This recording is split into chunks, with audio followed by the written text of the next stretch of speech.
বাংলাদেশ জামায়াতে ইসলামী স্বৈরাচার সরকার পতন হওয়ার পর থেকে তাদের মাঠে ময়দানে রাজনীতি যেন প্রচার প্রসারণা দ্বিগুণভাবে বাড়িয়েছে। বিশেষ করে দলটার আমির ডক্টর শফিকুর রহমান যেখানেই প্রোগ্রাম করেন সেখানেই যেন লক্ষ লক্ষ মানুষের ঢল নেমে আসে।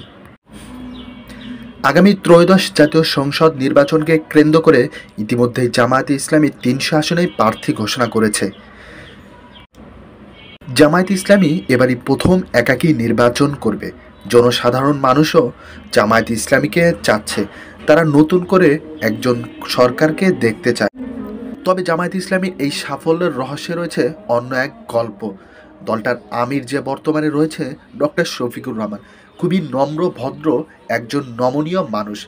দলটার আমির হয়েও যে এত সাধারণভাবে জীবনযাপন করা যায় সেটা যেন এই আমিরকে দেখেই মানুষ বুঝতে পারবে।